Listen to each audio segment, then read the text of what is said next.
All right, ladies and germs. Shortly, I will be joined by Sonny Edwards. I have sent Sonny the link. I corresponded with him yesterday. We actually touched base last week to do a Q&A this week, to make sure it's a good time for him. Obviously, time zones. Wanted to ask him about working with Matchroom, the potential Julio Cesar Martinez unification match, which we've been waiting for, I think, for a little over a year, maybe 2 years, really since the Charlie Edwards fight. But interest in the fight amplified. It was amplified when Sonny beat the odds and beat Moruti Mitterlane, the long-reigning IBF champion at Flyweight. And, like I say, a lot of people don't realize he was the betting underdog in that fight. A lot of people are counting him out in this fight with Julio Cesar Martinez. I've seen a lot of what it is people are saying, and they like Julio for the fight. I wanted to ask him about that, as well as just, how far along is the fight? Oh, Dirty was good. John McSmith was good. Base the kid. Aye, ZMM. Aye. Wayne Fitness in the building. They already announced Teofimo Lopez's next fight, which I wish him the best because I like the kid, even though I didn't like some of the business decisions that were being made last year. I like him as a fighter. He's exciting. I like him for the sport because he's young and ambitious, and he's good for the sport. I like him to beat Pedro Campa. If you look at Campa's resume, he's one of these guys. He's got a lot of fights, but not a lot of world-class opponents. In fact, no world-class opponents. Nobody of note. Nobody in the upper echelon. So he's got a lot of filler fights. One of those guys that's been fighting south of the border, fighting a lot of domestic-level competition.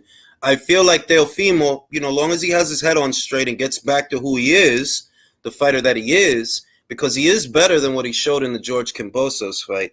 As long as he gets back to that, he should be able to win that fight. Spartan was good, man. El pinche Pancho, que lo que, manín? Rodriguez con Gonzalez, yeah, I saw, which I think is a very good decision by Matchroom to get Bam back out there now that he's buzzing and people are talking about him and they're liking him more and more. You get to see him again. We saw him with Cuadras. More recently, we saw him with Sorung Visai. He stopped Sorung Visai. I picked him to win the fight, but I didn't know if he was going to stop him. He fucking stopped the guy. I picked him to win on points, and he went a step further. He actually stopped the goddamn guy, so that was really cool. And it's nice. I bet Sonny just hit me. He's going to put his son to bed. Then he's going to jump on.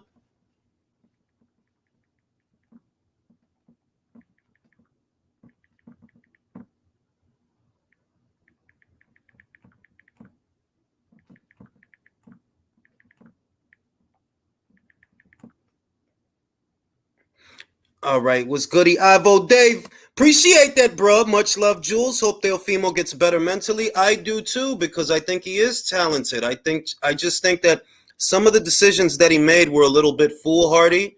They were making a mountain into a molehill. They were trying to get a big purse for what was not a big fight at a time when things were difficult and people were still trying to figure out how to navigate through COVID as an industry and as a business.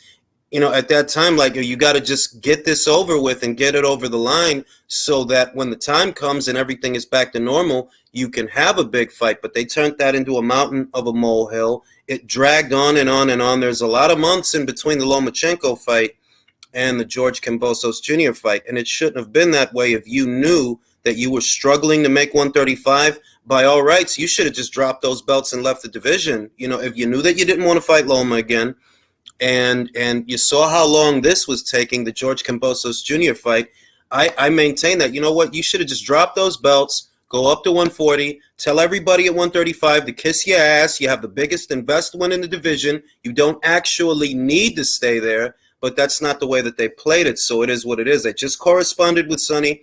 He's going to put his son down for the night. He's going to put him in bed, and then he's going to jump on, and we're going to talk about the Martinez fight, working with Matchroom, where are we with the fight, and just things around that subject matter. Also, just back to Bam, like I said, it's good that they're not waiting long to get him out there, that right now, while people are high on him and they just saw what he could do against a very familiar fighter, a very familiar face, they are, bang, already got a fight date.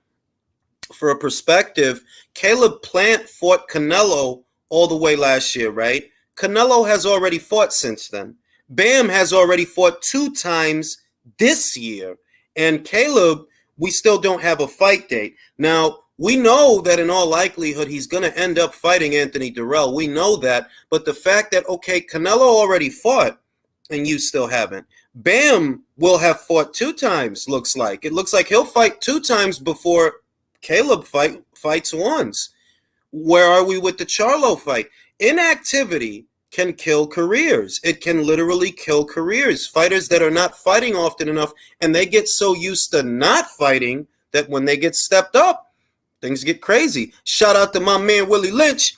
Sonny's been talking all day, and I can't wait to see how he continues the conversation on here. Tell Sonny, I appreciate him keeping the momentum going. Yeah, Sonny's a good dude, man. He interacts with the fans. He doesn't bullshit. He doesn't lie about what's going on. You know, when he saw that, which I think shows his character, when he saw that, you know, there was people saying this and that about the Martinez fight, he didn't get butthurt about it. He used it as motivation. He used it as fuel. They're like, okay, well, if y'all don't think I'm going to win that Martinez fight, I got a trick for y'all ass. Just wait till the fight. And that's where you want to be at. And that's what fans gravitate towards in athletes. That, all right, I ain't going to tell you. I'm going to show you. You know what I mean? That gets attention to the fight. That gets attention to the fighters that, you know, he doesn't want to be coddled, because I've seen other situations involving other fighters where, you know, they kind of get butthurt based on, you know, what's being said, when, yo, roll with the punches. Roll them shits. Shoulder roll them shits, man. Shoulder roll. Keep that chin tucked. Shoulder roll. Caleb Plant. You know what I mean? Sonny been trying to get in the big fights for a long time, and he's finally about to get it, which is very exciting, because we've been talking about Edwards versus Martinez. It feels like we've been talking about it for a year, but what really amplified it is when Sonny got the red belt from Mitchell. That's what really kind of pushed it. They're like, oh, wait a minute, now this is a unification match. That ups the ante. So that's very exciting. I appreciate that, Wayne. I do what I can, you know, for the boxing fans, because I'm a boxing fan. You know what I mean? So I try to give it to you from a boxing fan's perspective. You know, I'm not the insider. I'm a boxing fan. So what I focus on is us, the boxing fans. PBC are a disgrace, wouldn't be accepted in the UK. Well, I mean, consider this, Metal J, and I think that they're kind of almost setting him up for disaster with this.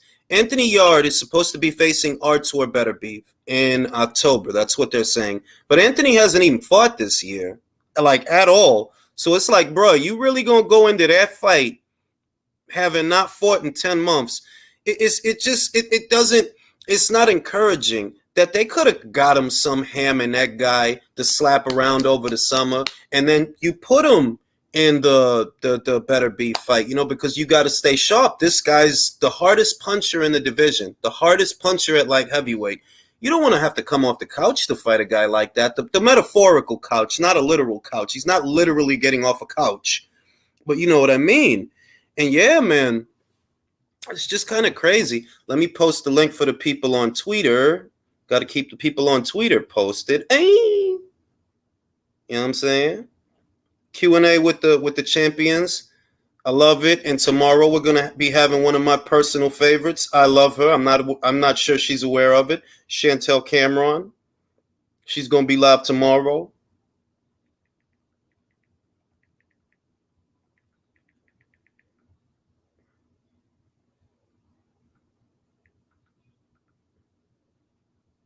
Yummy. Go live with her tomorrow and talk about a potential Kaylee Reese fight, potential Jessica McCaskill fight. I will admit that I'm hearing things and I know things that I have not said here on the channel that I will not say until it's okay to say them, because, you know, I keep a secret. Shh. A lot of people also know that.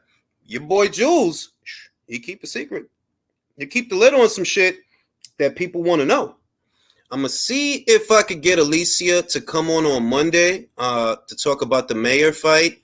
I've been wanting to get her on since the fight was announced, just to get her take and what persuaded her. Like, I know that she's told me already, but I want to do it for you guys, you know what I mean? that, what persuaded her to say, you know what, fuck it, I'm gonna go to Top Rank, I'm gonna do the fight? How does she feel about it being an undercard, on the undercard, the chief support, as opposed to being the main event? I'm definitely gonna try to get her on. Big fan of her. Everybody fucking knows that. Yes, I'm biased. I can be biased at least once. Most people are biased all the time. I'm just biased when it comes to Alicia. Sue me. All right? I got Marshall over Shields and Mayer over Alicia. I'm going to be real with you, bro. Alicia convinced me. And I'm going with Alicia, and I'm taking it on faith that she can do it. I would have preferred that the fight was on Matchroom, and I would have preferred that there would have been a little bit more buildup so that the fight could be a little bigger. They can make a little bit more money. I would have preferred that for both of them, because if there's more buildup, they both get more money. And I know that I'm not a manager. I'm not a fanager. I don't normally take that stance. But because we're talking about women's boxing that needs more eyes and more money and more growth, they would both benefit greatly if there would have been more buildup, because I feel that that would have been a major, because they don't like each other and because the beef is like a real beef. It's not some fake shit that they doing just to be doing fake shit. They legit don't like each other, and that makes that fight very, very attractive. They're like, yo, this ain't just about some belts, and this ain't just like another day at the office. They really, really don't like each other. I think Terry was a lot better than what she showed that night.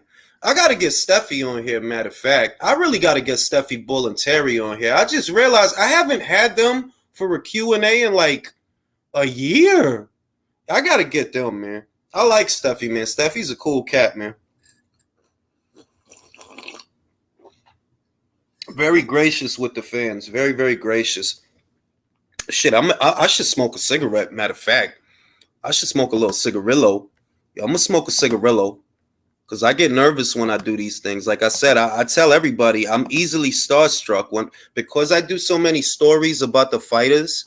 I get starstruck when I actually talk to them. So let me smoke this cigarette real quick. So, yeah, because I get fucking nervous, bro. And I'm old. So, like, when you old, you don't really like surprises. When you old, like me, I'm old. I know I don't look old, but I am old. I seen TV shows y'all never heard of. I used to stay up and watch MASH at 12 in the morning. Y'all don't even know what MASH is. I used to watch that shit. I used to watch Cheers. Sometimes you wanna go where everybody knows your name. Dun dun dun dun with Norm and the mailman guy and Fraser Crane and Shelley Long and Kirstie Alley and Ted Danson, Woody Harrelson. And they're always glad you came. That was my shit. You want to be where you can see. The troubles are all the same. Yeah, Emma Willis, talk about Shotgun Shannon O'Connell. I like that there's actually a conversation there. I don't think, and I understand where Ebony's coming from. I really do. They're like, how y'all going to shit on me all that time before, but now you want me to do you a favor? Until the IBF order that fight, I'm not going to do you no favors, because y'all didn't have to shit on me, and y'all shitted on me for no reason. So now that the roles are kind of reversed, I'm going to shit on you. And I get it. It makes for great drama, feel me? Oh, the spinoff of Frasier was one of the best spinoffs I've ever seen in sitcom television. I could wholeheartedly say that Frasier's spinoff was one of the most successful spinoffs I've ever seen involving a well-known character, because it went completely left. He started getting real fancy, real frou-frou. He was living with his dad and his dog and his brother Niles. That was a good show. Chiz was that shit, bro. Ted was shit. I mean, what was his name on the show, man? Ted Danson. What was his name on the show? He was shagging all the joints, B. Shelley Long, Kirstie Alley. He was getting it.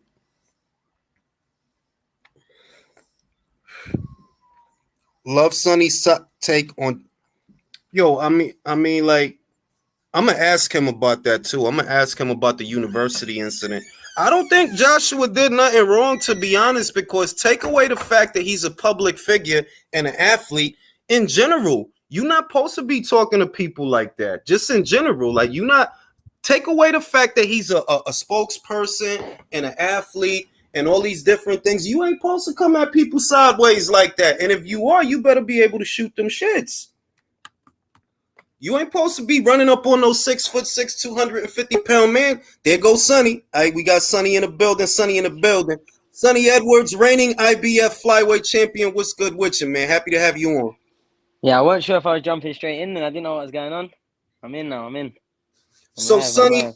we're all very excited because we're seeing that the long-awaited Julio Martinez fight could happen. If you could walk us through the timeline of events, when did talks really kick off for that fight? Probably within the last couple of weeks. Obviously, it's a fight that I've been really trying to get for a long time. It's a fight I've been very vocal about making. It's a fight that it's pretty much the only direction I could see the collision course, especially my first unification. It's the fight that I wanted. At one point, it was the number one versus number two, and the number one versus number three. Now I think it might be the number two versus number three. I'm hoping because of all of the sort of mix up, every single fight something changes. He's been number one for like 18 months or something prior to this, so I'm hoping that we can get it for the Ring magazine as well. I can't see any reason why not, especially with it. It seems like Nakatani may be looking up as well.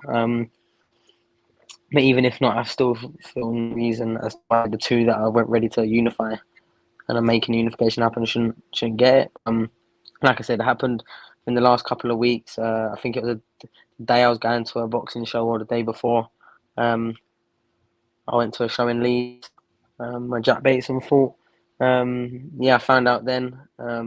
Dave reached out, asked if I was still interested in the fight. We sort of half laughed, of course. Asked us if we was interested in going to Mexico. Said, of course. They told us a date. I said yes. A little back and forth on the sort of the things that usually stall a fight. Within 48 hours, we'd both shook hands, reached a place. So yeah, I think there was some things to discuss. Meetings. There was a few fight weeks and a few shows around it as well. Even Martinez, when I first spoke about it, he was still fighting. Like the fight wasn't off yet, and then I went to change. So there's been a few things that maybe have stalled it a bit, but yeah, I'm very confident in the fight being made.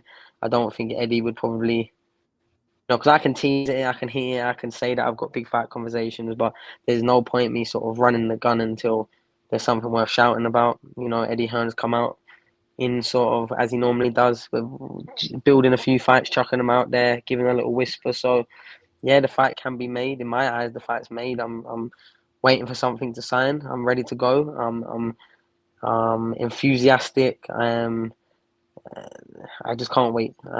This is like a dream come true. I I don't know how wanted else to to put ask it. you. I wanted to ask you. There's four champions. You're one of four champions at flyweight. There's Artem Dalakian with the WBA, Junto Nakatani with the WBO, and Julio with the WBC.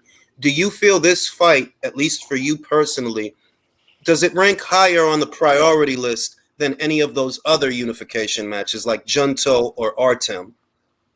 Definitely, 100%. I think originally it was the guy to fight for the ring as well, which even more added to it and added to the fuel of wanting to fight him. But at the end of the day, let's face it, I had to sit there ringside and watch my brother get beat up by someone that came to our hometown. Um, the controversy happened. He ended up leaving with the promoter, ended up leaving with the belt, with all the exposure, and kind of left my brother in a sort of in obscurity, in a bit of no man's land, because even though we already knew as a team that was the last time he was fighting, and the weight issues were evident. You could see it on the scales, you could see it in the ring, the ring, everything. Um, with what happened, he physically couldn't make flyweight again. He wanted to. He was willing to not take the sort of the disgrace of vacating the title, and probably put himself in a seriously situated, serious situation against such a big puncher. So yeah, it's very personal. It's a fight that one stylistically I'd run towards as well. I think he's sort of my wet dream as far as it comes to what I would like in front of me. Someone that wants to just hurt me and act on raw emotion and aggression and just like that's perfect for me because I'm the opposite of that. I'm the ice to his fire. That's another element of the fight that a lot of times we know that promoters have to do their job, they have to sell a fight. So they come at a fight from angles, but this is genuinely personal for you. This is completely it's not just oh well he's got a belt and I want his belt. It's personal like I want to beat him because of what happened with Charlie? Yeah, kind of. In a certain way, definitely. I think I'm one of them people that don't need, especially from my opposition. For me and my team, they want fights that get me stimulated, get something firing in me. That's what we look for. That's what we go for. Because you get the best out of me. And a fight that you're ticking all the boxes. It's a unification. It's arguably the biggest sort of promoter platform with arguably the best sort of and biggest team in the Ronoso team backing him. Um, he came over, got a controversial but sort of leaving him in the positive light performance against my brother. Um, Taken his world title because he fought for it next and has still had it since then. I'm not the person that needs to have all these box ticks. That fires me up and that motivates me and that drives me and that sort of takes me places that other things just physically couldn't. Do you know what I mean? So I'm relishing all the built-in history and storyline and narratives that are really real. They're not made up. They're not fabricated to make a fight sound interesting. They really are completely contrasting cultures, completely contrasting styles of fighting, approaches to fighting. There's the two complete powerhouse teams behind us both. I'm going to be there. Richard Schaefer, Harrison Whitman, two of the best legal teams, help build up Golden Boy, help build up Top Rank. Some of the main heads in the industry as my my legal team. Do you know what I mean? And my promotional team and my backing. So I'm in such a great spot. I'm 18-0. I've not had a close fight over 12 rounds. No one has seen me in a remotely close fight. Let's face it. Even when the scorecards went a bit, they weren't remotely close. There wasn't one person sitting there thinking I lost. And that's just factual. I've not had an off night. I do whatever I need to do because it's consistent, because it's well within myself. Nothing's. You've not seen me once have a standout performance of doing absolutely things I'm capable of. Do you know what I mean? You've seen me box within myself 80% every single time, because if you're not exerting that 20%, if at any time you need it, you've still got it in reserves. And yeah, maybe if I sort of always went out there trying to throw heavy shots, putting people away, I'd be an easier sell. I'd be more attractive to the eye. But I'm trying to do this boxing perfect. I respect and have dedicated so much time to boxing before it was professional, before it was money, before anything like that. The art and the sport of boxing, and that's another reason as to why I want all these big fights. I want my record to tell a true story of how good I was and where how good the time of me boxing was. Whether that's 38-0, whether that's 32-6, I'll be in proper fights. I might get beat. I don't think I will. You can tell how I speak, like, and how I approach taking fights and how easy I'm to work with. Like I said, the phone finally picked up and started ringing after all these times and months of videos and fundraiser campaigns, raising money for sad causes in his home country, and T-shirts and interviews, and like there's been so much I'm doing. Like, give it to me. Like, But and 99% of people wouldn't have seen most of it, but look where we are now in a it's fight where. great.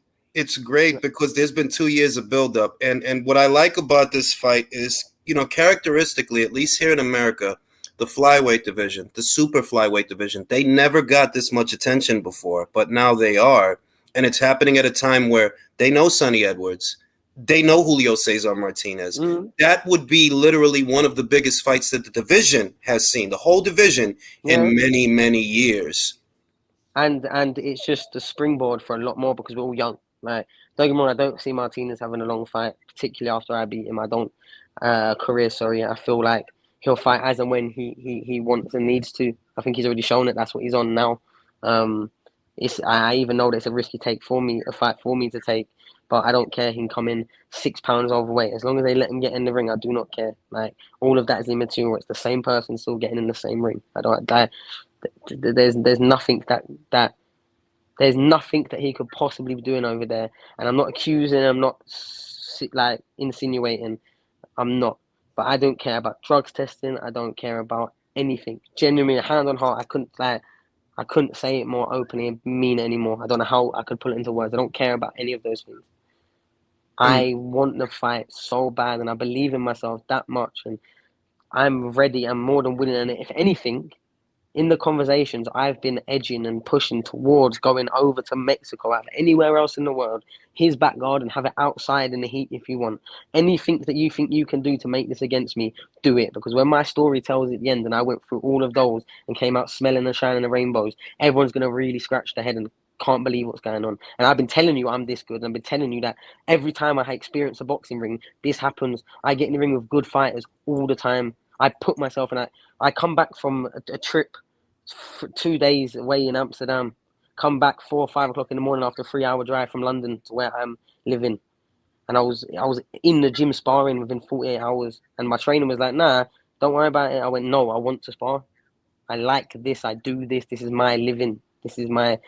When I stop boxing, I'll probably still be getting in the ring, lacing up gloves and moving around the up and comers now, staying safe.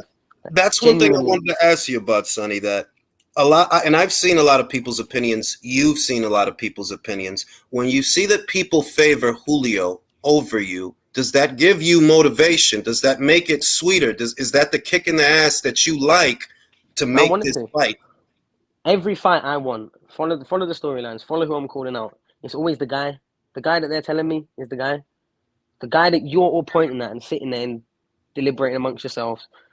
Who is the one that's definitely going to beat Sonny because he's too big, he's too fast, he's too strong, he's too powerful, he hits too hard. All of the reasons you can come up with that make sense. And yeah, maybe they do. I've been knocked down by people that have never had a knockout. Fine, have it. Do everything you want. But that person, I promise you, is the person I'm coming for next. I want to beat Martinez, and I want Bam Rodriguez to look insane against Israel Gonzalez. Maybe ice him in a few rounds so he looks that scary. Like when I put my hand up and go, yeah, come on then, let's fight straight away. Everyone goes, wow, I can't be then I'm getting the same response that Bam was getting, and I'm not getting it or doing it because Bam's just done it and I want to do it. I've been trying to do this. I was calling out good fighters 5-0. I could go back and start just screenshotting tweets and screenshotting interviews and putting video clips out of how I spoke about all these level of fights and where I thought I situated myself way before I did anything to prove it. Way before that, because I understand boxing very well. I understand the fundamentals. I understand the complexity of it. I'm very self-aware. I'm very self-aware, and I know how good I am, and I know how good I can be as well. Because the best always brings better out of me. Every single time I get in that ring with a person, that's all. This is going to be the hard one. That's when I come best. Every single time, it's religion. It is so like clockwork. I could literally name every single big amateur fight, every single big pro fight, every single big spar I've had, where it's a bit like, oh, and I could genuinely tell you pretty much play for play what happened, how they happened, why they happened, what I was thinking of, because the level of sort of I don't even know how to describe it. It's like a zen in my head because I'm so happy in there that and I relish competition so much that when I do feel it, I thrive. Like genuinely, what kills me is switching off. I get killed by switching off. Put 5 opponents in there that everyone says I'm gonna beat. The fourth or fifth one's probably gonna beat me. Do you know what I mean? That's probably what's gonna happen. But if you line up killer, killer, killer, killer, killer, killer, killer, I'll probably go on 6 unbelievable back-to-back wins, and you've never seen anything like it because that's the type of talent I am. Like, And it's that gets me about this. That a lot of people don't realize that one, you were actually the betting underdog with Moruti Mitterlane. You were the and it should underdog. have been more. It should have been, and it should have been much more as well. And, UK fighters are always favoured. Look, Jason Cunningham was favourite against Tete, for fuck's sake. Jesus and Christ, like, come on. Like, this always happens because we're a betting nation that bet on our own. You know what I mean? yeah, That's what happens. exactly. That I couldn't have put that the money that's coming in, it's coming in for support of the individual. But going into the Moruti Mitterlane fight, you were the betting underdog. And he was the power puncher. He was the come forward mid range to inside guy. Do you feel that the last 2 fights with Mitterlane and Wasim Muhammad, do you feel that those fighters have similarities to Julio that have prepared you for Julio? I think all of them have the same fundamental approach, and I think everyone that ever fights me has the same fundamental approach of how to beat me. And I don't think it's the right one. I could probably even tell people how I think they should beat me and be genuine with it, and they probably still wouldn't even try it. Do you know what I mean? They all get in the ring, search and destroy, pressure, pressure, pressure. They might stand off a little bit and think, oh, let me have a little look at him and see how much he moves. But because I'm always just one step, one step, one step, they get into a routine of getting to the gate, getting to the trenches, and just firing their load again and again and again because I don't give them that much time to be at the trenches. And the time that they do spend there, if they don't let off a shot and they stay there for too long, I've scored a shot. deep what I do in a ring, deep when I move. I don't do things to look good or look fancy. Sometimes a couple of slick little movements come, but that's just me, how my body naturally moves. I don't try to impress. I don't try to entertain. You might see me going back and forth. You might see me talking to the corner. You might see me getting squares up into the face with your opponent in between rounds. That's all natural. There's nothing about that apart from I'm letting you know how much I'm inside this ring. You catch me with a shot, trust me, my opponent, every single good shot they catch me with, they hear me tell them it's a good shot. I turn a positive into a negative, and I don't mind that someone just caught me with a good shot. My eyes lighten up. My focus goes razor. I think you're not catching me with another one of those. If you're going to catch me like that, you're going to have to knock me straight out. Otherwise, I'm recovering because my movement and my reactions are that good. My poker face is good. My legs are good. My legs are solid. I've taken big shots. My rookie had more knockouts and probably more knockouts at a world level than I'd had fights, yo. It was my 16th fight. He'd had 26 knockouts, 49 wins, 2 losses, one early on, and his second loss, 13 years previous to when I fought him, was Nonito Donaire. It was 3 rounds to 2, and it went on a cut, and it got marked as a knockout. That's the reality of what happened here. And that's what I mean. That I think the Mythalane fight.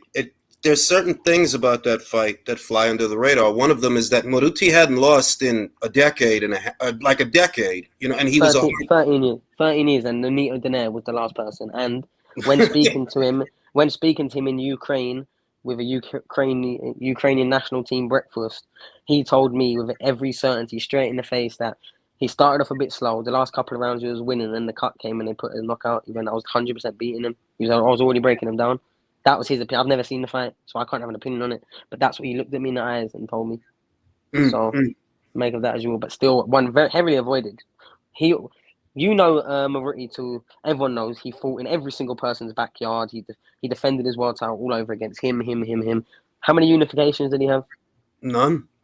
Why was that? Was it because Maruti was a diva that was asking and requesting massive amounts of money? Was that the reason? Exactly. I mean, Moruti Mythalane, unbeknownst to most, he was a road warrior, and he's the kind of guy that, you know what, if you want him, you can get him. But those guys for not much, cheap, exactly. For not a lot of money. For a world title, it's the cheapest world title anyone will pick up. How about that? You're not picking up a cheaper world title. And guys, which is what makes him. So I fought him behind closed doors in the bubble. In the bubble, behind closed doors in BT, no ticket sold. I fought him world title fight. He took that, and it weren't just because of COVID either, because he weren't getting fights before that. He was chasing. He told me that he couldn't get unifications. Always chasing. As soon as he got world title, he wanted unifications.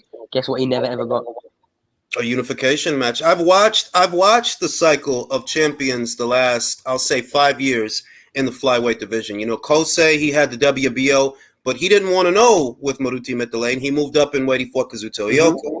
Artem Dalakian, he's been WBA champion for a while, but I don't know what the hell the man is doing. I don't know what he's doing. We tried to reach out and make a fight for the AJ Usyk undercard. That's what our sort of play was at one point. In weight, because that was a decent fight for that card. Maybe we could have done something. He's a Ukrainian, Usyk, all of this. They didn't really get back to us. No interest whatsoever. So I don't know the story about it. I don't want to show him disrespect. I've been a sparring partner of his twice. He gave me incredible experience. That literally, I met Maruti there. I seen him up close. I ended up winning the world title against him however many years later. Sparring him as well, finding out what world level felt like in the ring, even though I was only doing 3-4 rounds. So I don't want to talk bad him or disrespect. No, not at all. Really, but more along the lines of this is the timeline of the flyweight division. He's been an impossible person to make a fight with. Let's just put it that way. Exactly. Like out of all the guys that had belts in the last, I'll say 5-6 years at flyweight, Moruti Mythalane was likely the easiest guy to get in the ring. A very hard puncher, very experienced, not a hard guy to work with. Here's something that many people won't know. My brother nearly had the unification fight over the line of him when he was WBC champion. My brother was asking for it, pushing for it, wanted it. It didn't happen over a dispute on, I think, about 15 or 20 or 25,000 pounds or something, or dollars or whatever it was. So it was very little money. It didn't happen. Charlie ended up fighting Martinez, and the rest was history. But that's a fight that my brother did actually like. So in this conversation, just to give some flowers to my big bro, he genuinely nearly had that fight made and wanted to have that fight made, and didn't happen. And now, you're approaching the fight. Is it safe to ask who the broadcaster for the fight would be? Is it going to be DAZN? Is that where we can expect to see that fight, at least if we're in America? I mean, from like my like, because I genuinely don't know, because like I said, at certain levels of a conversation, and what basically Eddie's already said about offers being pushed out, and I can say this much. I got asked Mexico, I got asked month and date, and I said yes. Everything apart from that, just do what you need to do to make the fight. Tell me when the deal is, and my team know what I'm like. Like our response was, Sonny isn't one of these fighters that says he'll fight anywhere or fight anyone. Like he genuinely means it. So let's get this fight made. That was our initial response. Like, especially when Mexico was asked, that it's not that's not like something that's going to stop it. So if the fights happen in Mexico, I don't think we have any promotional interest in investing in the show in Mexico if that's where they want it, or in that. You know what I mean? So if they're not at all talking about maybe the UK or other sides of the world, then if they're not willing to do them conversations, like, but I don't know. It could Mm. get to that. It could be something completely different. I don't genuinely know. I just know that the best thing for them would probably be Mexico in his hometown, bring me over, hostile crowd, all of that. And for my storyline, it's what I would want as well. It's sort of like a repeat revenge, exactly identical to what he come and did to my brother, against now the promoter that sort of left my brother in the ring that night.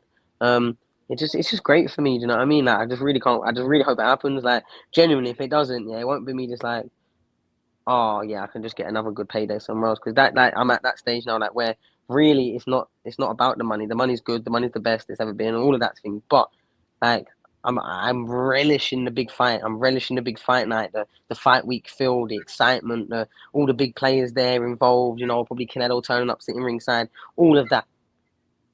That's what I'm relishing, and Do and, you and I'm feel that relishing it's having fun. ironic though that now you're in the position, if they get the fight over the line, and it feels like they're going to? Do you feel it's irony that now you're assuming the role that he assumed, that now he's the guy with the major promotional outfit, you're coming to his promotional outfit, and now you're assuming the role that he assumed when he fought Charlie? Um, Without trying to be too controversial and maybe blocking my blessings, yeah.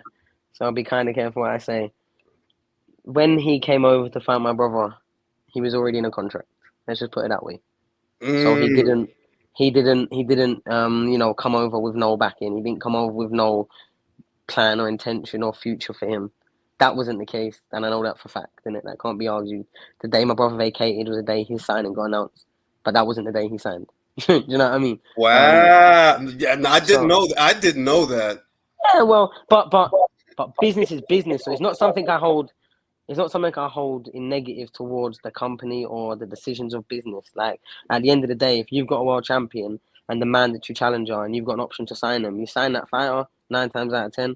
Yeah. If that's what you want to do, fine. It worked out that he became a major player, and my brother didn't just walk past him and then him just get disappeared in obscurity, which probably would have happened. If my brother just 12 and knowed him, you know what I mean? If something like that happened, he didn't. So, it's business. Like, I don't take that personally. I'm glad. I am so glad that Eddie Hearn grabbed hold of him, made sure he got the rematch back, and built him up like a superstar. Even gave him a superstar fight, a massive platform to build his name up even a little bit more. Even though we lost, like, I'm glad. I wouldn't be getting paid the money I'm getting paid now. No way would I. I'd have been getting paid what my brother got paid all that time Mm. ago. No, no thanks. No thanks, Eddie. I'll be No, real. it's when you see things fall in line like that, it's almost kind of like I said, it's kind of like the universe put it together, where he came Um, over. well, sorry to interject, yeah, but I just don't want to miss this. When things align, because someone spends a 2-year campaign of making them align, it is funny when they align, isn't it? This is one person in this world has wanted this fight to happen more than anyone. And you're speaking to him. Let's be real, because Eddie was ignoring it. Even when the first time I ever got mentioned Martinez Unification, the media guy off stage from Matchroom went, you can hear it on the interview. You can hear it on the interview when he says it. No, And then but Eddie's like, yeah, yeah, yeah, and gets off. And then it's been a fight that's been shelved that they put out every time Martinez has fought his potential next opponents. And the brother of the person that he had the controversial big fight with that broke him out into the scene is holding a world title and calling your name vigorously. And he's not even getting mentioned as in a possible opponent. Do you know what I mean? So they've done everything. Even like they didn't want the fight. They wanted the fight at a certain point, but then we nearly had the fight made. And I thought I had the fight made before I fought Muhammad Wasim. Oh. Before I fought Muhammad Wasim, we didn't get to the point of money, but it was like, yeah, let's do this. A week later, he signed to fight So Chocolatito. is it safe to say then, in your own mind, you feel that it's not Kismet, it's not the cosmos, it's that I've been calling for the fight for 2 years, and it's really been, more on you guys' end that it hasn't happened, because you've put Julio in a lot of fights when you could have put him in there with me. Almost definitely. Like, if they ever rang the phone to make a voluntary defense, I was there before world champion. They could have done it. They could have thought, well, he's still got a relatively good profile. I've been fighting on BT 7, 8 times in the UK. If you like boxing, you've probably seen me pop up at least once. If not, you've seen one of my tweets, almost definitely. Like, I've done a good job of making a lot of noise in a Yes. division where there isn't much to do. In the UK, like, I was begging for a British title fight and ended up having to have like a really like mismatch. And then obviously, like what I was telling you about, I need to have, and I ended up getting put down by a kid that at the end of the day isn't remotely in my level, not remotely in my class, in my league. And I showed that every single second of the fight. But a little switch off. But I don't do that against people that I respect. That's why I need them. But at British level, I was heavily avoided. Everyone has always said the fight with me makes sense at the big level. We talk about, I don't even like giving him any light. Prince Patel got turned down a fight with me for 25 grand when I was 5-0. I was a 5-0 flyweight, willing to fight him at super flyweight or bantam. He was offered 25,000 when he had like 6 fights, 7 fights, and drawn one, no less. Yeah, for like a Southern area title or an English title, £25,000 for a flyweight title, and he turned it down and said no. Now I've got a world title, and he's just been fucking doing nothing but pad a record against Binman. Now it's like, because he knows there's guaranteed 6 figures minimum for him there, because he Now knows he that's wants more to than what fight. I'm getting paid. All of a sudden, it's a world title shot. All of a sudden, of course you do now. But yeah, you're there because you built up a good enough storyline. But when your storyline makes more than a Martinez, or makes more than the profile that Rodriguez just built, or makes more sense than going up a weight and challenging a legend like Chocolatito or Estrada or Quadras or SSR. Like, that's when you make sense to my storyline. You know what I mean? And it's never out of a position of money, because I could probably generate as much money staying in my promoter, staying in my country, not getting, taxed or XYZ, having to fly across expenses, all of the this, that, and the others, losing a percent to the other promoter and all of that jazz. Yeah, I could make around about as much money, definitely, fighting Prince Patel. I have But a that question. fight doesn't interest me. The legacy. It's the when you look down. Oh yeah, remember when Sonny beat Maruti? That was the first time we seen him really at a world level. Then he bossed up to world fringe guys. Then Martinez, one of the guys. Okay, there'll be question marks still. There will still be question marks. I've seen the comments saying he's washed. When I beat Martinez and look great doing it, there'll be, well, he doesn't take boxing seriously. He keeps pulling out of fights. He's done this, that, and that. Chocolatito punched everything out of him. There'll be all of that, and I'm ready for it because Bam Rodriguez laughs it. Yo, Am I lying though, bro? Tell me no, I'm no, lying, no, bro. you're not, and that's why So deep my self-awareness though. Deep my self-awareness. So when I'm navigating through boxing and the fights I'm picking and the buttons I'm pushing, deep my self-awareness in this, bro. That's all I'm gonna say. I because understand it. I did a video on it and I talked about it, and for me, it's like, no, it's not one way. It's not a foregone conclusion. And you'll know, I've said it before, I'll say it again. Usually what happens when you got a really good boxer, really good stick and move outside jabber, the pressure guy tries to squeeze him. What I've noticed in a lot of those situations, 9 times out of 10, I know what you're gonna say already, but go on. you know what usually happens. The finesse Because it's a fighting kind pattern. of, they Shakur Stevenson, Oscar Valdez is just one of the latest many, many, many examples. I Even Cambosis to Teofimo Lopez is another example, even though it weren't even that straightforward. We could literally sit here and tell you so many times that the boxer has made the puncher and the fighter look silly for 12 rounds, because if you haven't got that punch that's as special as the people that stand there and take loads of punches before they get knocked out, make it look like, then if you hit me 36 times in a fight, that's what some people are landing on me. One time I had a 10-round fight and someone landed 33 punches. A Mexican, I was throwing 8-punch combinations, Gallardo. And that's facts. That's facts. They reported it at the fight after. That's 3.3 punches a round. Jesus. And that's there's rounds where I'm standing there with him and having a go a little bit where he's probably catching a couple more, and there was no clean shots as well. So when I even saw that, I thought, wow, that's a bit more than I remembered getting punched. So my son's crying. 1 sec, let me go put his thing on charge. No problem. But yeah, man, I mean, it's like I said, it's the best fight the flyweight division has to offer. Both guys have a profile which really lends itself for the fight. The flyweight division hasn't had a major fight like this in a very, very long time. So it has all the ingredients. It's got backstory, it's got revenge, it's got characters, it's got everything.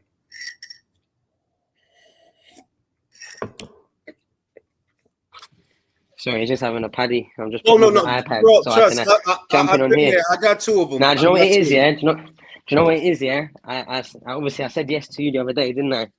And I'm not meant to have my son and on, especially when I'm training that. But I don't usually have him tonight. But I've had my eldest one for about 5, 6 days now because his youngest brother or his younger brother, sorry, he had an operation. So obviously the mum's looking. You know what I mean? So I weren't meant to have him tonight, and then that's why I'm doing this right Oh now. no, I'm no, trying yeah, to. bro. Trust me, it's it's You know it's what it's a privilege and a pleasure to have you on. And trust me, I've been through it 2 times myself. I got two kids. They ain't babies anymore, but thank God. I've I been through. Trust me, I know all about it, bro. The late I nights, love it though. I'll crying. be real. I love it. Like the older I'm getting and the older he's getting, the more I'm realizing there isn't nothing in like the only thing that remotely parallels to boxing is being a father. Oh yeah. And it's sad that boxing means that much to me, but I've been a boxer for 17 years and a father for only 3. Do you know what I mean? Hey, So no, no. Hey, look, I'm, look. I'm Boxing is your passion, but I will say that fatherhood changes your perspective on life because everything. that's what But it. I think that the does it. moment I had kids, the moment I had my son, I was. It's funny. I had my I had my youngest one. I think 10 days or 2 weeks before he's born on the 5th of April, and I won my world title 3 weeks later. 3 weeks later, and my first son, he was born 10 days before my first fight on BT.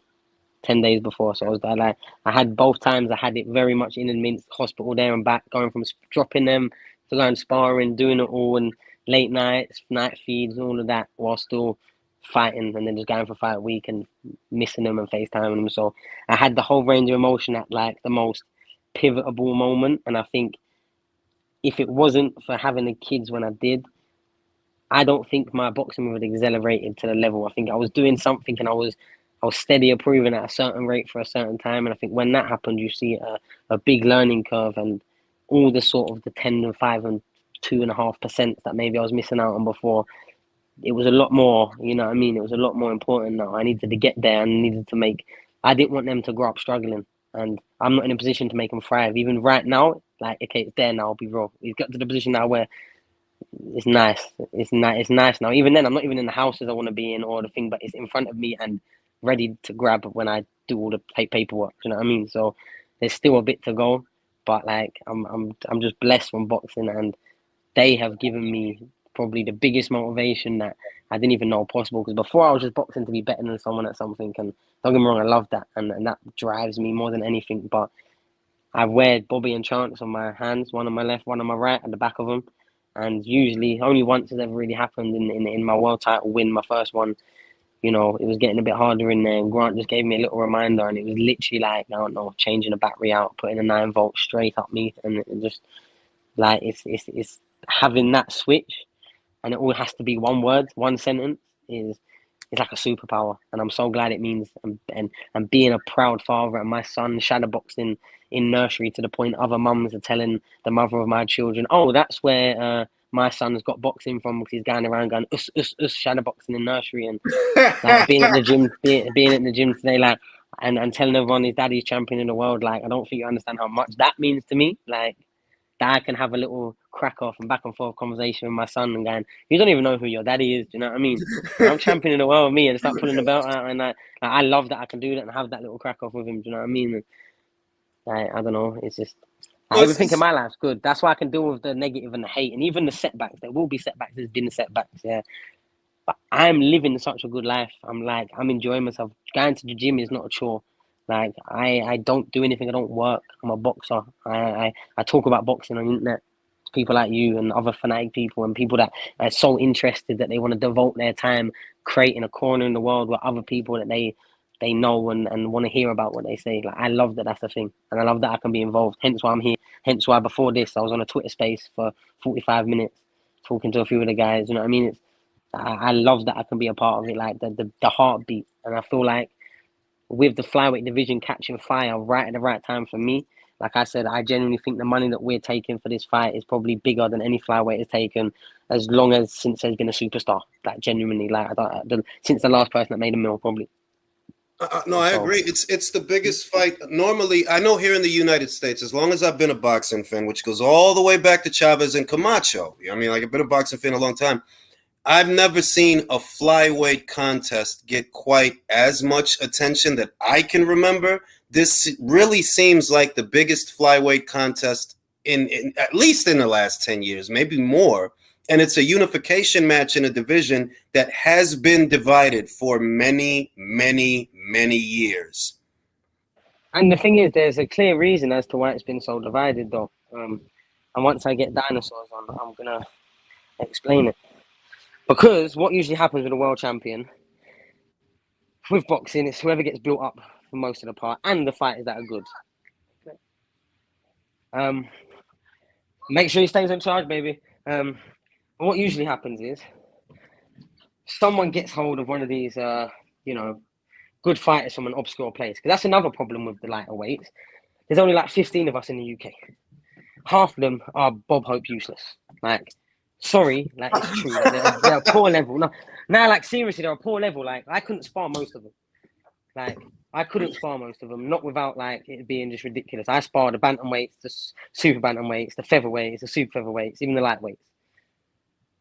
Because them ones, they're not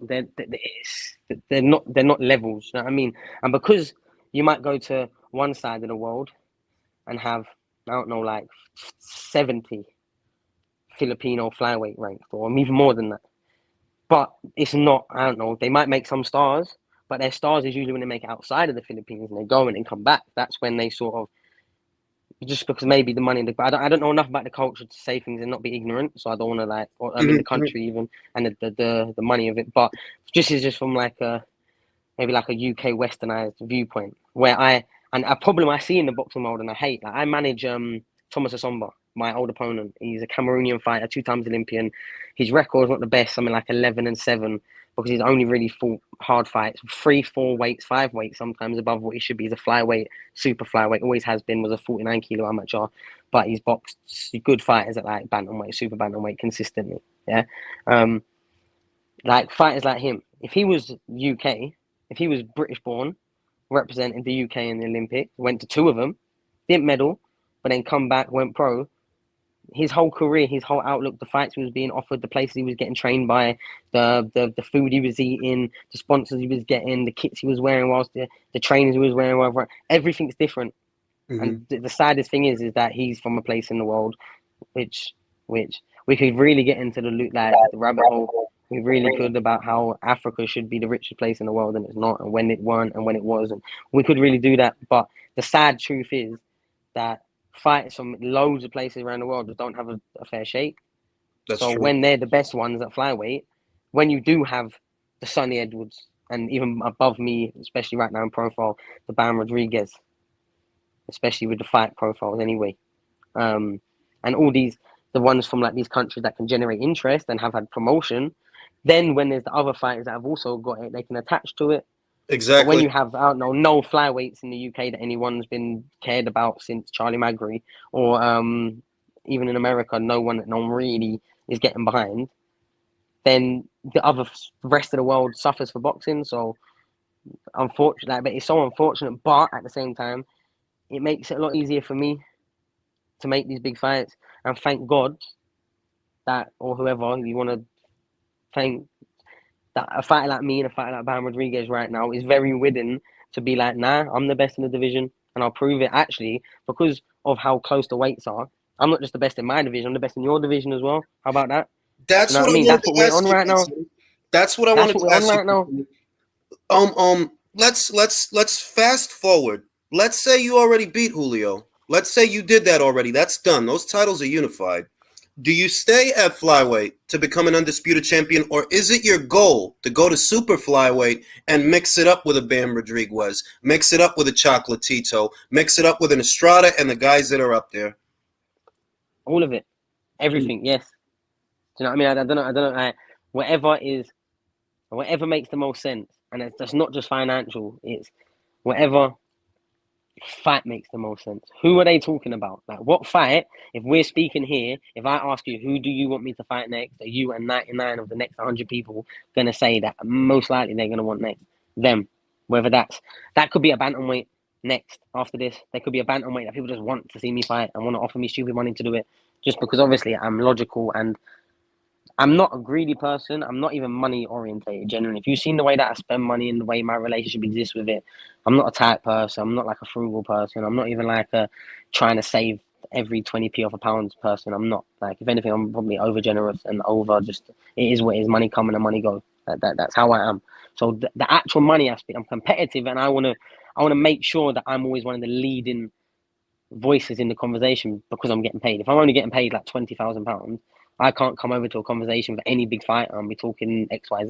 But if I'm getting paid as much, if not more than them, then I have that power in the conversation. Do you know what I mean? Mhm. To make the fight happen, to Exactly. make the middle ground, to make sure I get a level of respect. But there's a lot of things I don't care for. Location of a fight, I'll be real.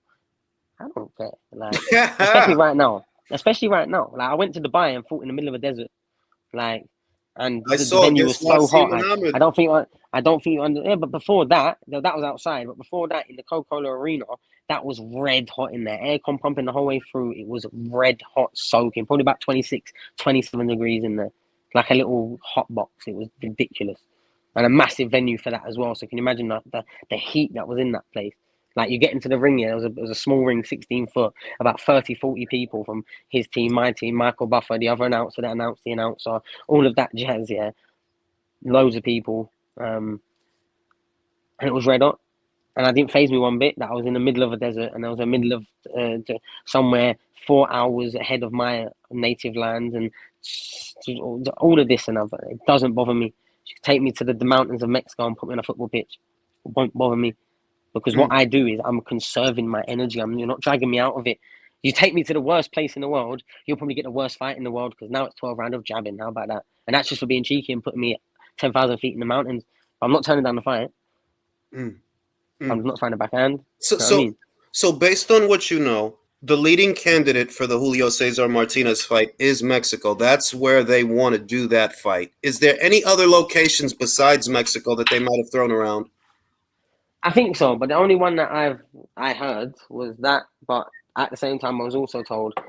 Sorry, I'm just pouring a drink because I feel like celebrating. No problem. No problem. Don't Let know me. why. No, I've not got a fight date. You know what I mean? No. I've not Yeah, got a go fight date. ahead. Go ahead. Let me read the super chat. Chris Andre says, yes, it's definitely the ingredients to give Sonny the chance to really break out in the U.S. elite skills, the gift of gab, and the balls to speak up to important issues. He's a star waiting to shine. That is from Chris Andre Boxing.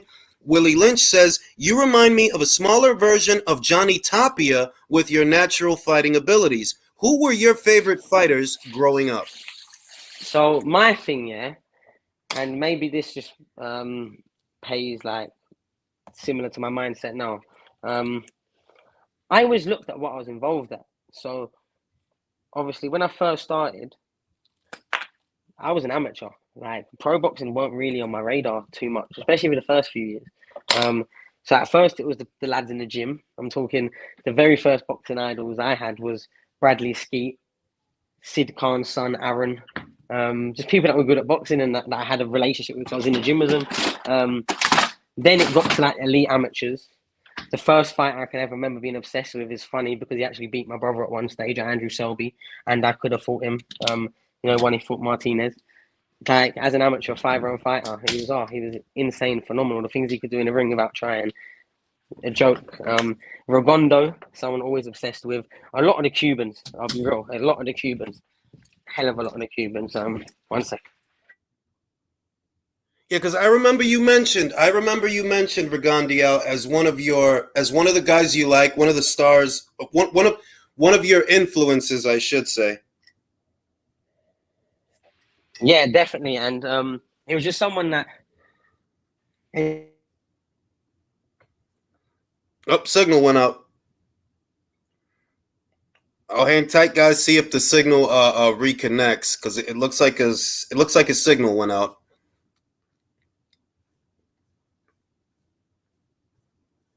Could be the battery on the phone too. These lives, they actually take up a lot of battery power. There you go. All right, Sonny's back.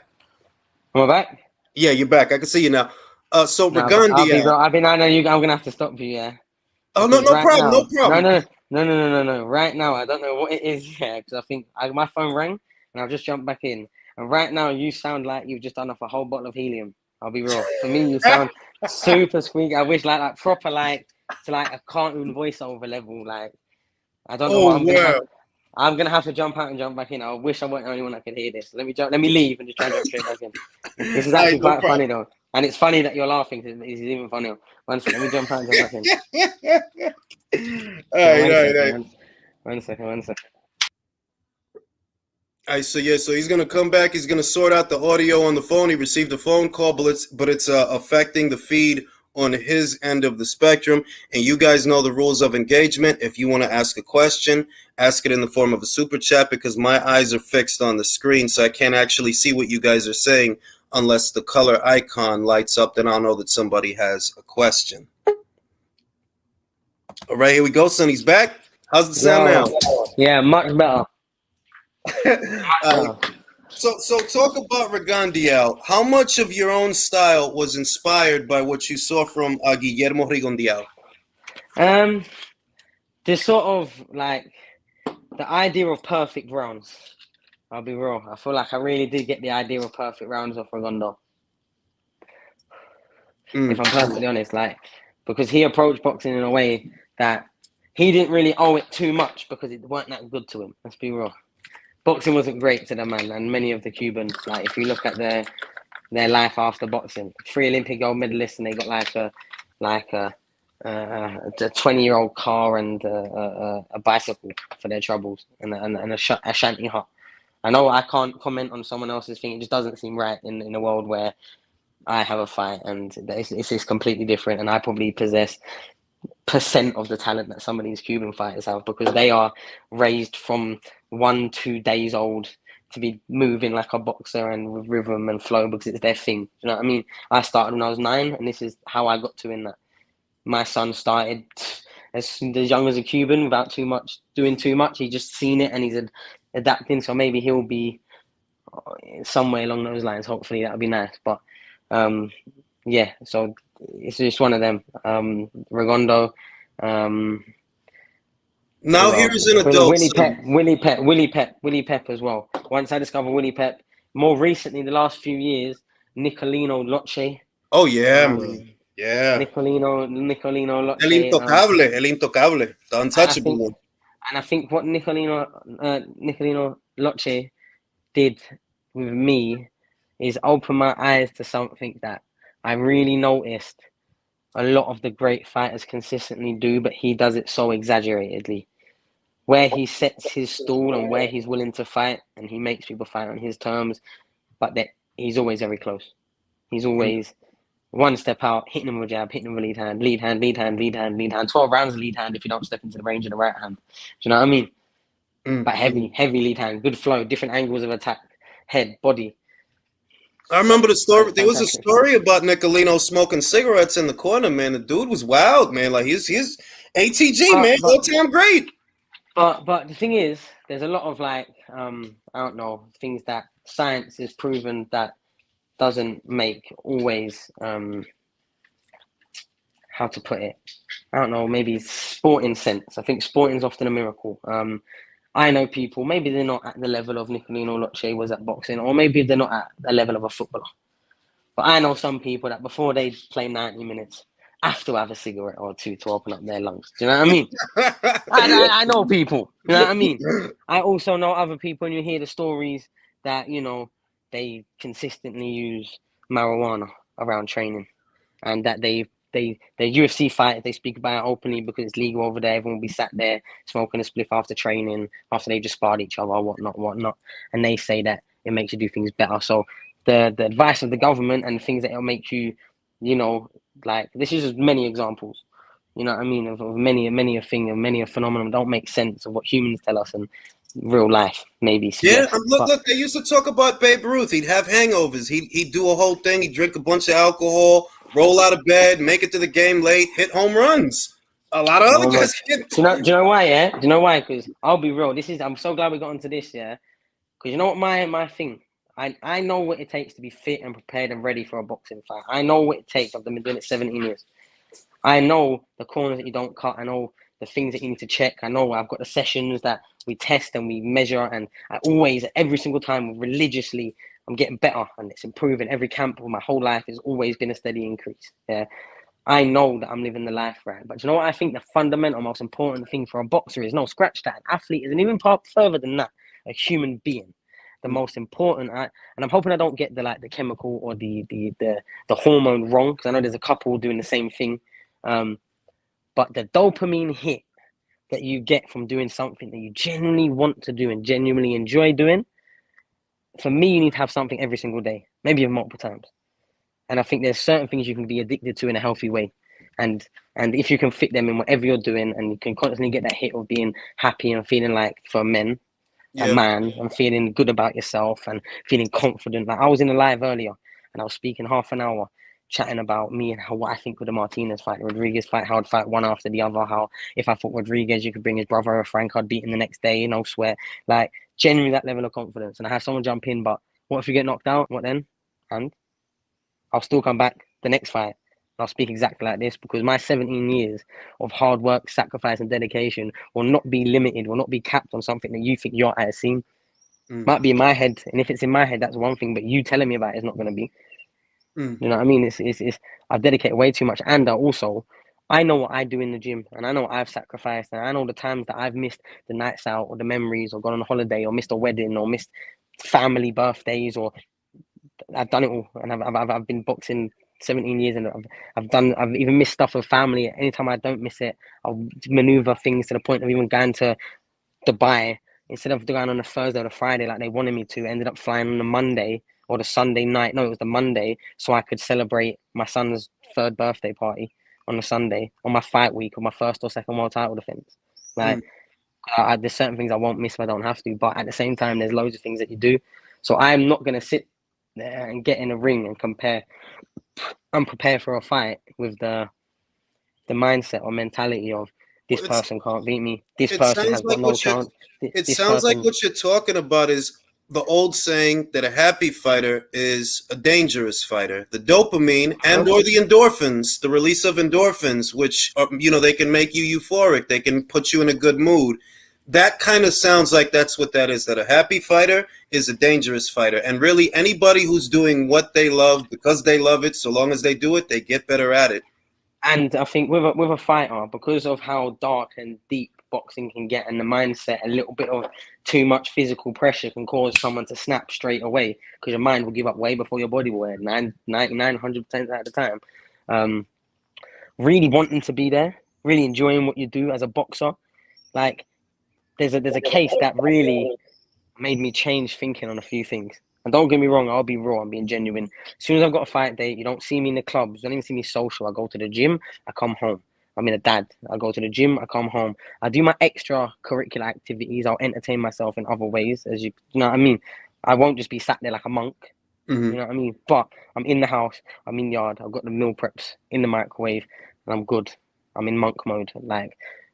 But finding the balance of doing things that you don't, that because of so many maybe pre-existing things, even if it's against what you know to be true in your head, that if you can balance it, do the stuff that makes you happy. Dennis Rodman, obviously, Dennis Rodman. Yeah, of course. But obviously, what I'm saying is, one thing that made me really switch with a mentality of, I like looking at patterns of people. I like looking at similarities in people, personality traits, because I feel like you can often find a lot of similarities in human behavior through other people. I think there's a lot of repetition when things. Well, yeah, there is. Everything in nature is like that. Everything in nature is patterns. In people, even in phenotypes, there's a lot of patterns when it comes to not just humans, but nature itself. The way things grow, the way things behave. So Dennis Rodman was playing a bit crap playoffs. He said to his coach, can you imagine in the middle of the season, I need to go to Vegas.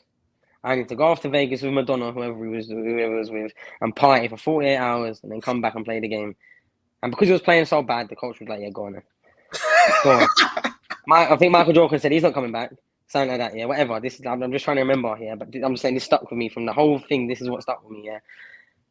He went, partied in Vegas for 48 hours, probably was doing whatever he was doing, come back and absolutely start slaying it. Back to back to back to back MVP performances. And This what was changed? What was changed? Something so clear, and thank God that we get the inside of it, because usually they're things you would never hear about. That would have been exactly. top hush secret. You know what I mean? But I can relate, and I can't relate to the partying because I get in and fight. I need weight. I can't have alcohol in my system or obviously I'm not talking about that. But there's just certain things that you can do that everyone knows. Everyone knows what their version of it is. I don't know what yours is, and you probably don't know what mine is. There's things that people do every day in a healthy way, even if it is a moderately addicted Oh to yeah, something. You know what I it's mean? There's healthy things like, I don't know, music, maybe music, music. Oh, I'm addicted to music. I'm music. addicted. If it weren't for me being on the phone to you right now, if I'm in there, even if TV's on, there's probably music in the background.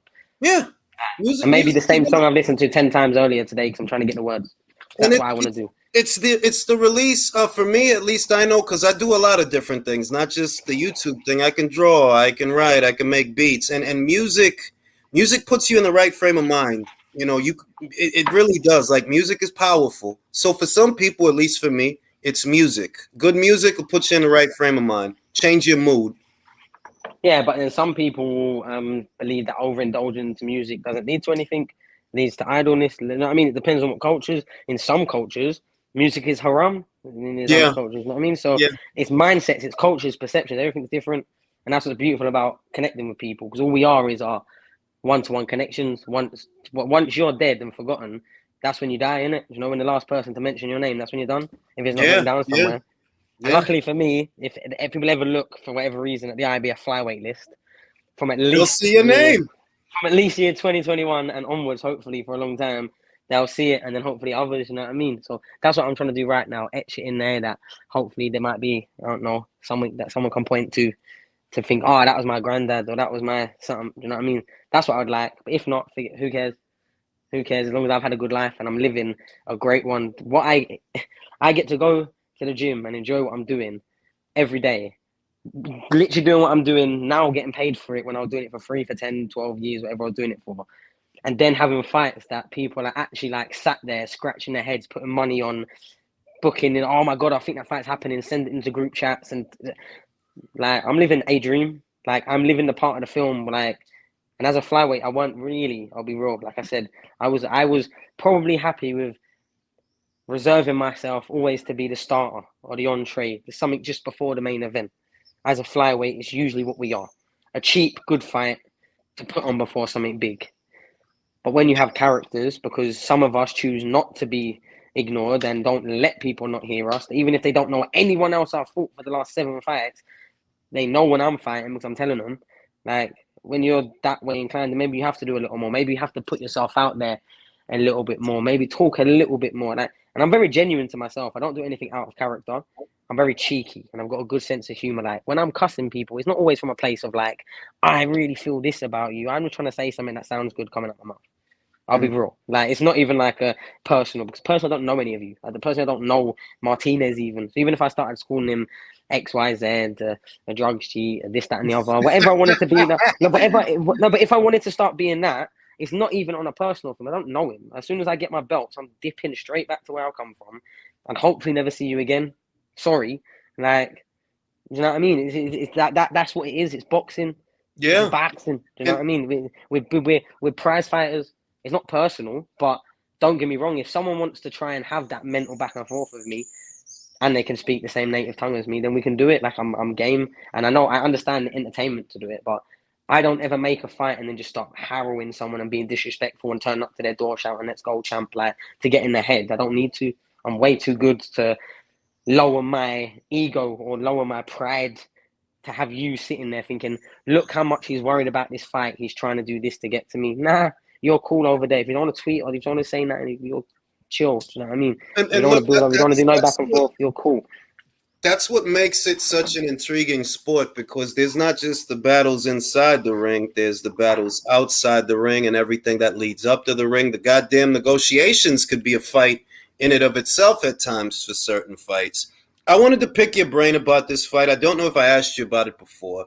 Terrence Crawford, Errol Spence Jr. That fight's supposed to be a fight that we're very close to right now. Who do you think wins that fight? Hmm. At one point, with the size, with the maybe the time he landed in the prime time limelight, I think I favoured Errol Spence.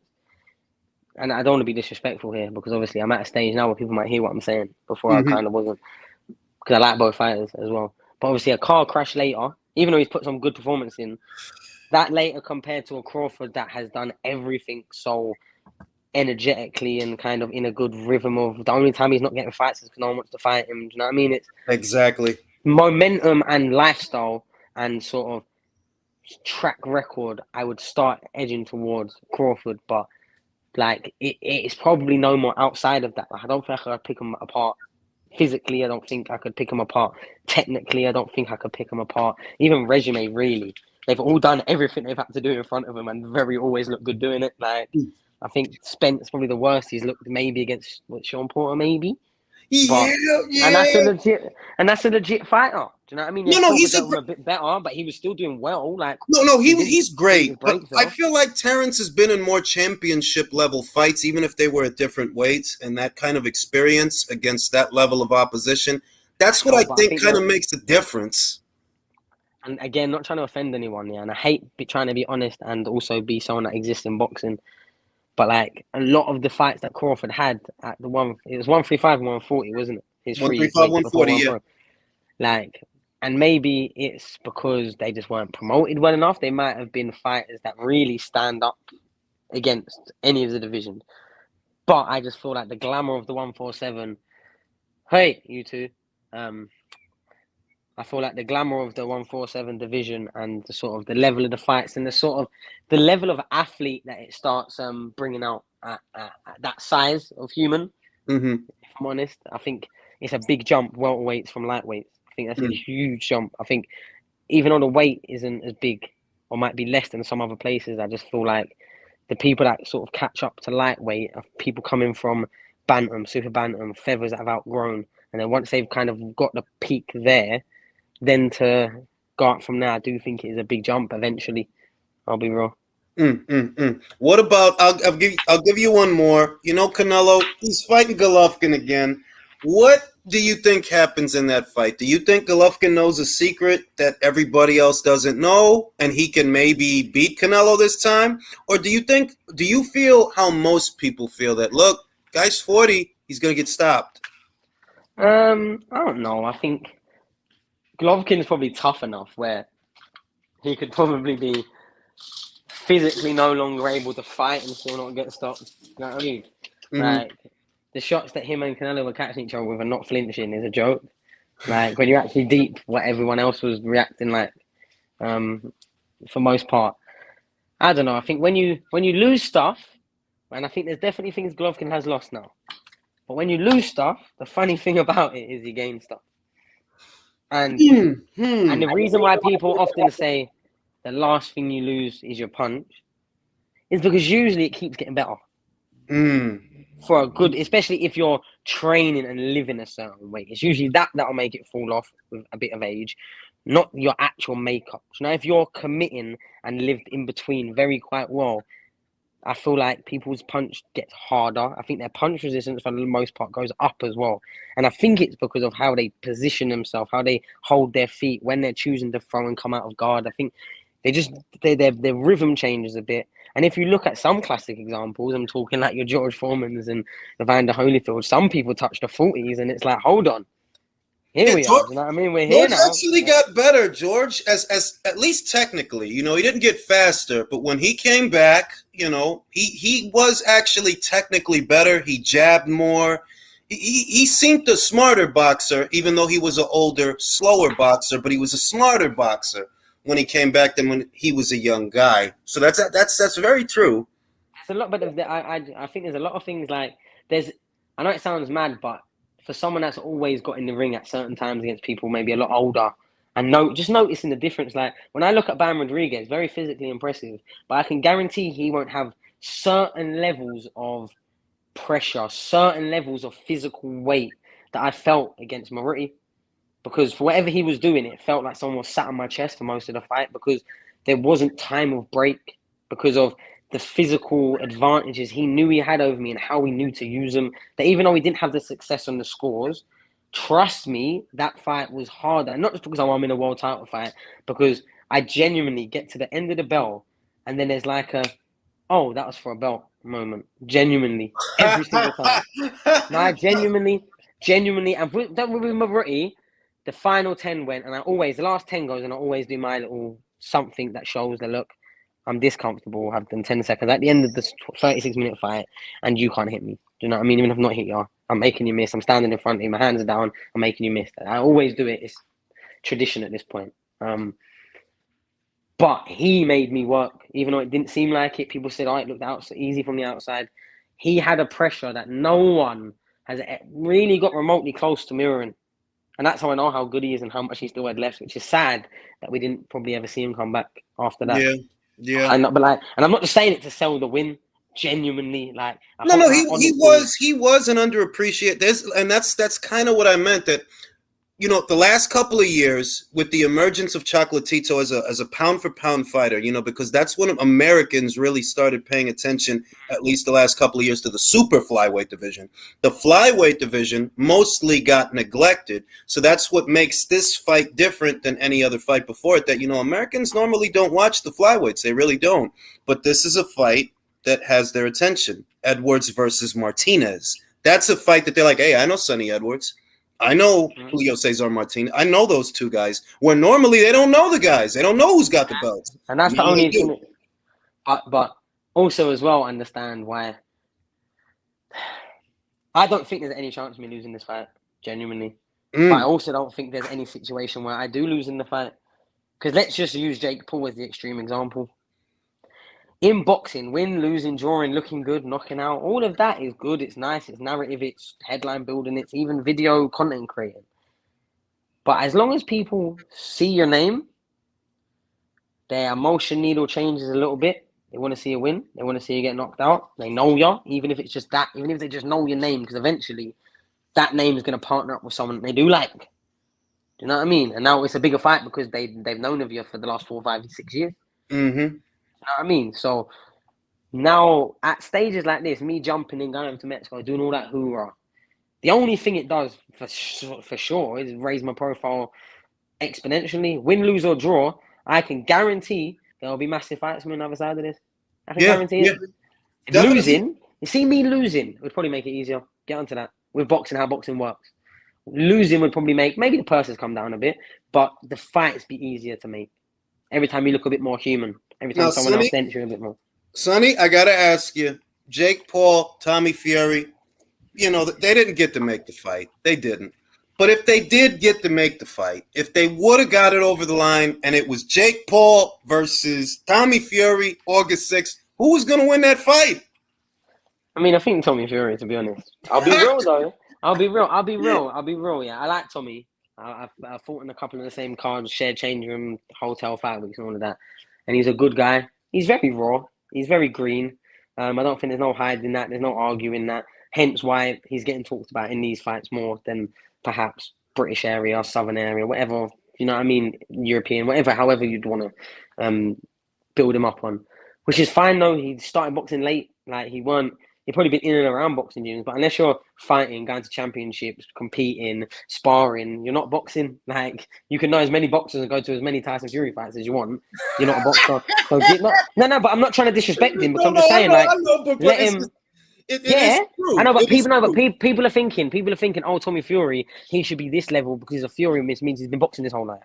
That's clearly not the case of him. But for the level that he's fighting at, he shows there's more there than what he's showing, if that makes sense. The way he moves, he's showing a bit of slickness. He's showing a bit of tenacity, a bit of power, a bit of everything, but it's not polished. And there's a lot of polish that still goes to it. It needs two years.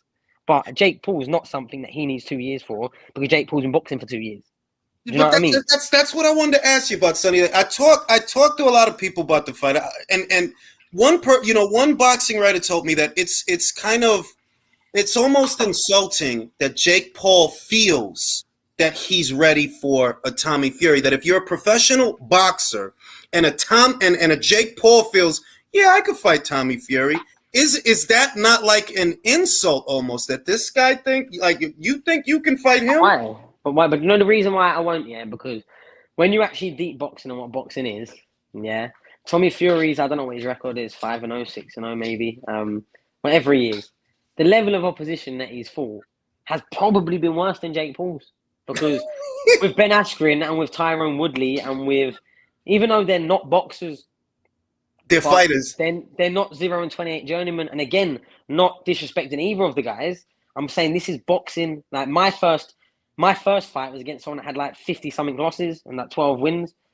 Didn't really get stopped unless he was fighting like featherweight or lightweight, even though he's like 5'1". This is just, they take any fight for any money because they're going to get paid regardless of who it is. Do you know what I mean?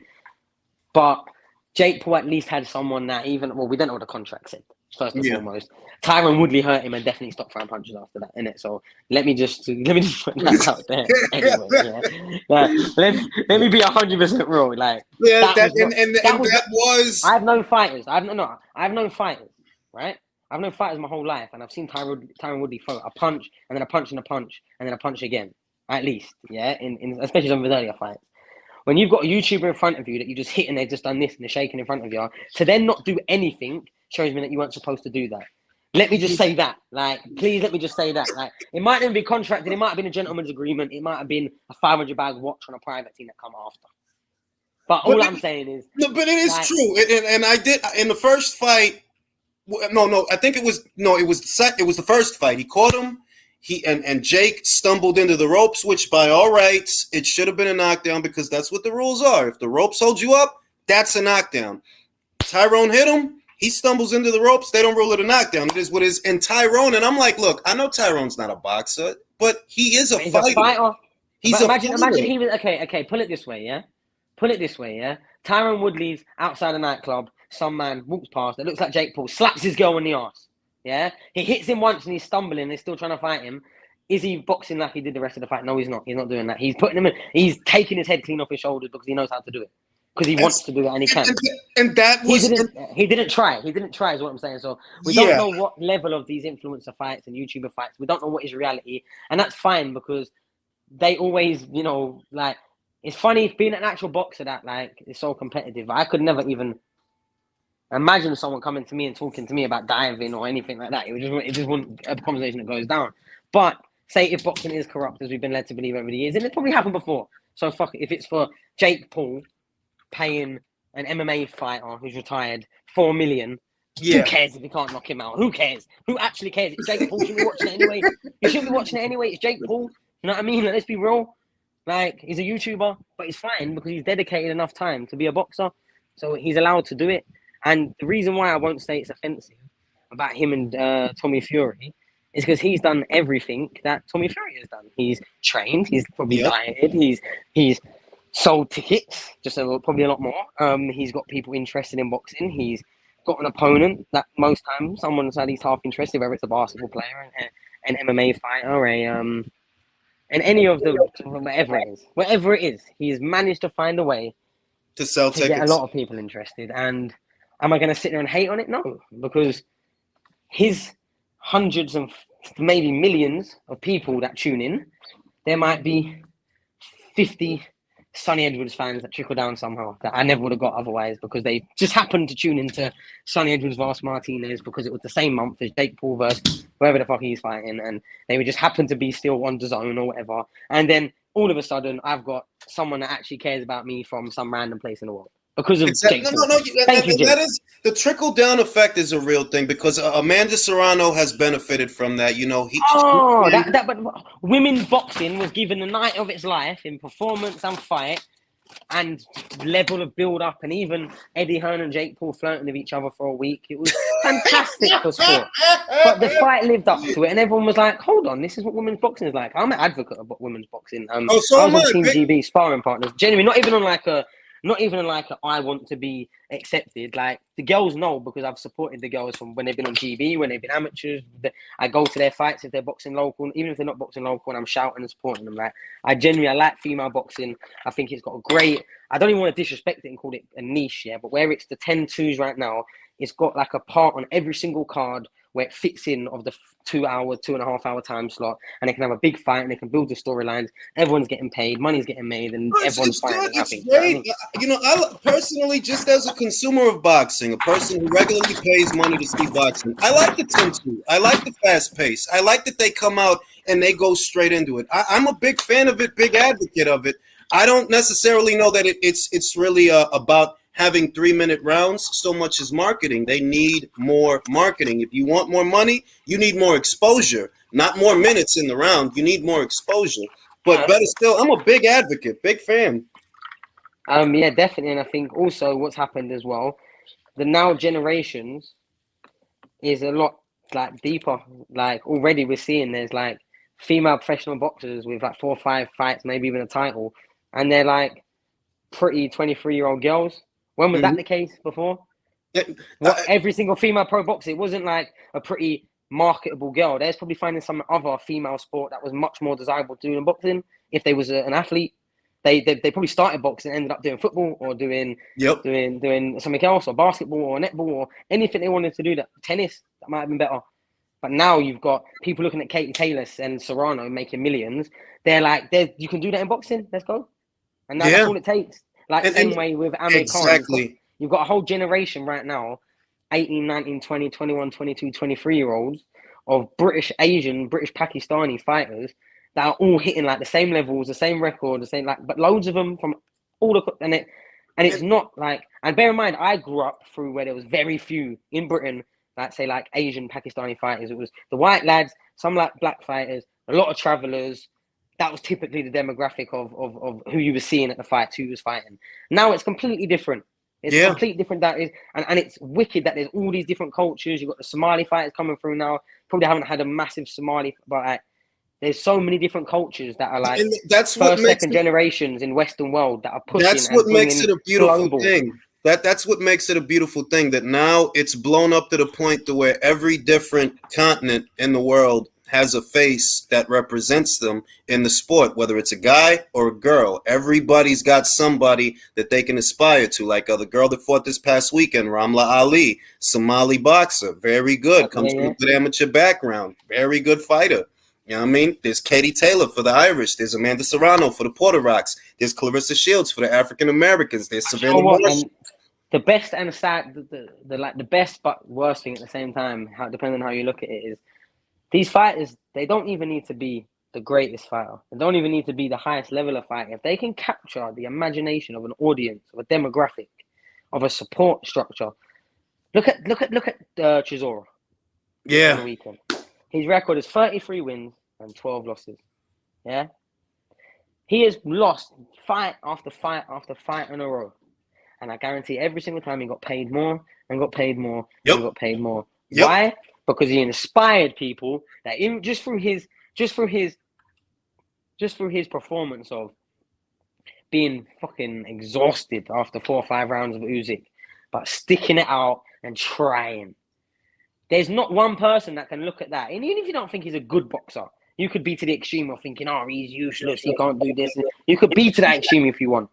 But can you argue and say you'd want to see him down a dark alley on smoke outside the club, or you wouldn't want him to smack your bird's ass? Do you know what I mean? You wouldn't want that. Long. You know what I mean? Like he's a tough, and because people look at him like, wow, he's probably one of the, because you can show toughness by being a glutton for punishment. And it's clearly what he is. He gets out the face. He'll get out of the ring after being knocked out, talking about when's my next fight, Eddie. But I feel like Derek, unlike a lot of other fighters, Derek gets it. That it's not about a record. It's not about a belt. It's about a show. It's about a show. The fans want the fight they want. Yep.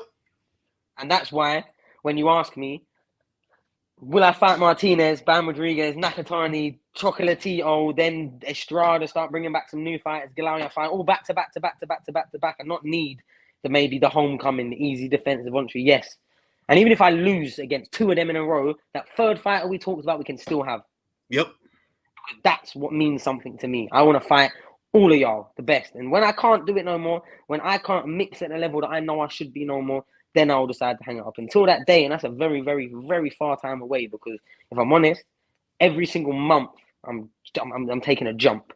My performances in the ring, my fitness in the ring, the amount of energy I'm putting and when I'm putting to the way I'm breaking down fighters, the way I'm busting up fighters, the way I'm hurting fighters, having fighters jumping out of the ring early, putting people like the things that I'm doing, I don't even need to talk about. But I'm giving myself, and it's like the acceleration has been exponential. That's why I'm just so all full steam ahead. You know what I mean? I don't want to delay it. I'm here ready now. I know I am. Very exciting times, Sonny. Very pleasure to have you on, Sonny. I won't keep you any longer. Always welcome. Always welcome. Looking forward to the fight. Shout out, obviously, to because obviously I've seen your video. That's why I said I'll make sure I'll jump on and maybe give my little perspective. I'm loving all the light shed on the division. Shout out to all the other fighters in there as well. Genuinely, the way I've seen it is I've always wanted nothing but the best for my opposition until they get in the ring with me. Like every time I want them to look the best, I want them to look the scariest, because that adds zeros.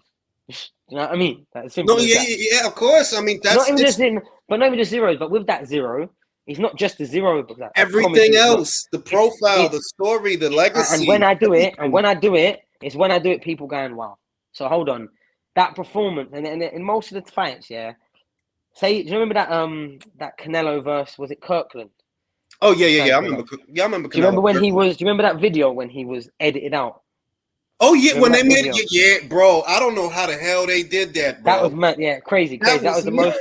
Yeah, that was crazy. Like it was like a cinematic piece of beauty. Yeah, that was. Yeah, yeah. I'm like, I don't know how the hell they took him out that, and it looked like Kirkland was getting knocked out by a ghost. I'm like, it's 100% thing, man.